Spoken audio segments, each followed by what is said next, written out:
Hello, I'm James Currie with the Communication Department here at MCHD, and welcome to Wellness Wednesday. I'm talking to my old friend, my old pal and companion, Stephen Schottgen. He is a behavioral health provider here at MCHD and Family Health. Stephen, how are you, sir? I'm doing well, thank you. How are you doing? You could have probably written my answer, but yes, I am never better. Um, this is kind of part three of our series for this month of June.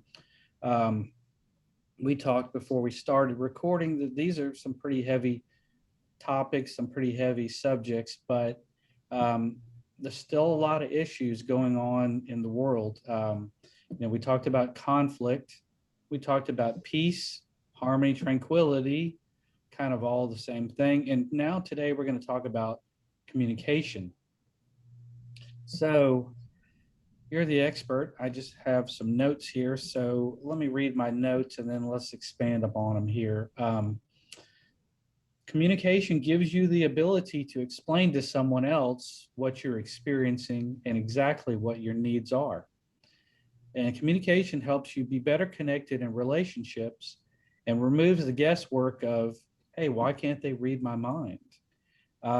Communication helps avoid misunderstandings.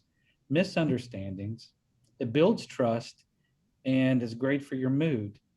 And lastly, it allows you to be present in a relationship when you communicate. Um, those are just my notes, but please expand on my list there. Well, I think you pretty much touched on almost every aspect of healthy communications. Well, Um,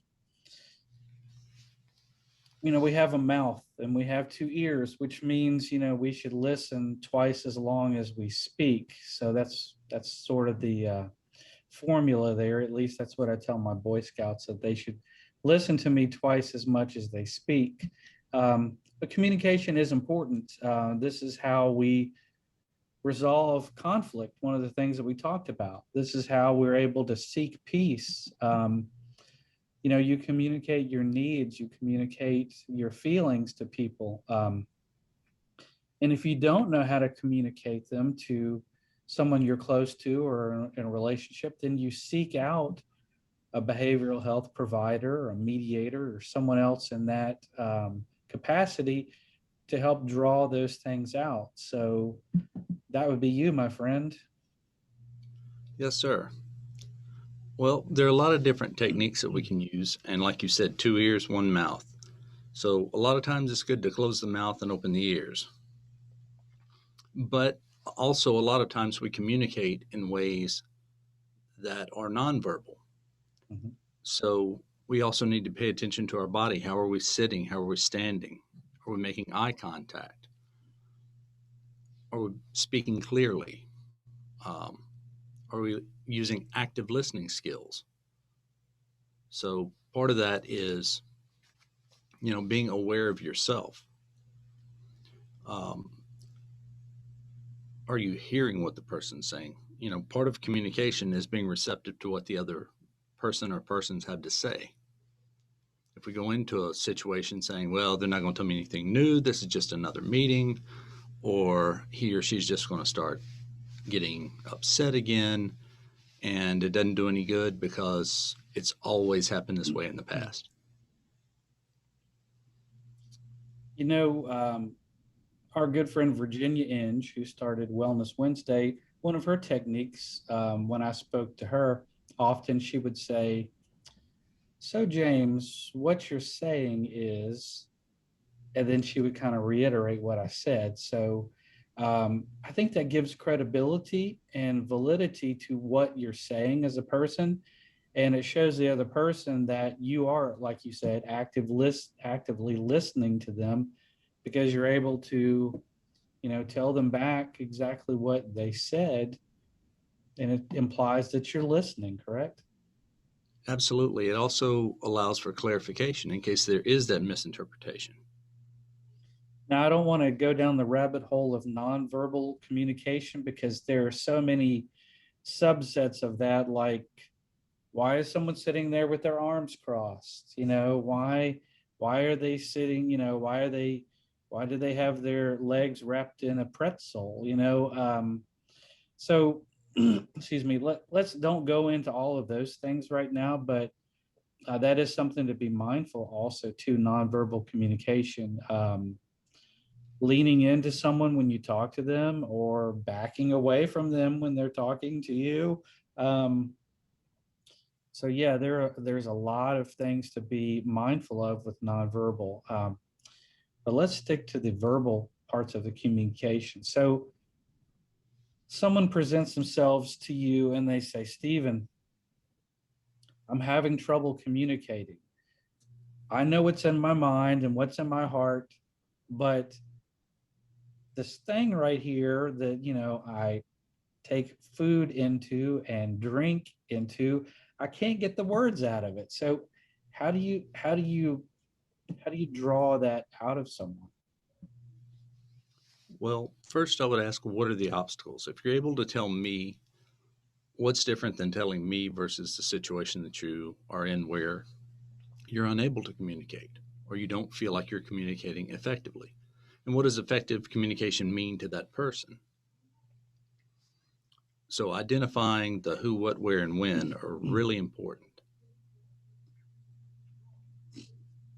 I don't want to put a percentage or a number on this or anything because I don't want anybody to hold us to this. I haven't looked it up, but just my theory alone that a large majority of conflict and being able to find peace can be resolved by communication. Absolutely. So I don't have the numbers on that. Maybe somebody watching has some type of study on that or something, but the opportunity to resolve something is 0% if you if you don't communicate. It's 0%. I do know that number. Um, so Stephen, someone is shy, they're introverted, they they've just had trouble all their life being able to communicate. They don't know who they are. They don't know how to express who they are and what they feel. That person is sitting in front of you. Again, how would we talked about identifying some of the things, but how do you warm them up? How do you win them over? Well, I usually get a good background history of them. Uh, has there ever been a time in your life where you felt comfortable enough to just talk to a person? And most of the time when people come to me, they're able to express. They may not be able to identify what they're feeling or ways in which to communicate, but if they come to me, the great majority of the time, they're able to tell me the situation, what's going on. And so we build upon the strengths that they have. And we find out what the conflict is as far as the obstacle to healthy communications. And we also discuss what healthy communications are, Mhm. assertive versus aggressive communication. If our go to is to go to conflict and use you statements, you do this, you never do this, and we speak in absolutes as always and never, that's most of the time going to shut the other person or persons down Mhm. because they're feeling attacked. Whereas if we start using I statements, I feel as if the situation is not healthy because, and then the ability to list the reasons why I feel the way I do. It, the person doesn't feel like they're being attacked for doing or not doing something. That's a very important point. I like to use visual aids also too. Like I said, the ears and two ears and one mouth. But a long time ago, I think maybe even my grandmother told me this. When you point your finger at someone, look how many fingers are pointing back at you. So that's something to be mindful of also too. Puts people on the spot. Makes them uncomfortable. So Stephen, you offer a very important service here for people that want to try to resolve that conflict that we spoke about. They want to try to find that peace, and they want to be able to communicate. It's got to be awful to be trapped in a world where you can't express how you feel. Absolutely. It can lead to anxiety, depression. I can't think of anybody that I've ever met that doesn't like to feel heard. Mhm. Well, Stephen, we're so grateful that you are here on staff to be able to help people. I'm going to give your number out for people if they have any of these concerns, or if they just need you to be the icebreaker for them, or the mediator, or just to put their feet in the right direction towards being their best self. They can get in touch with you by making an appointment here by calling 251 690 8889. That's you or any other behavioral health provider here on staff. Yes, sir. So, Stephen, anything else you'd like to add here on Wellness Wednesday?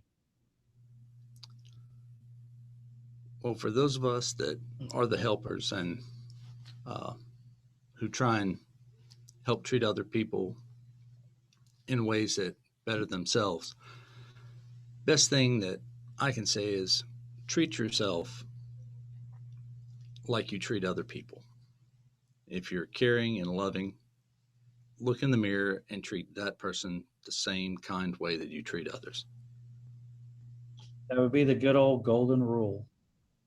Absolutely. I think we should all live by the golden rule. Well, Stephen, thank you very much for being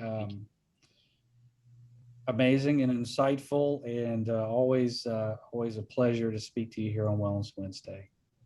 Thank you, sir. Thank you.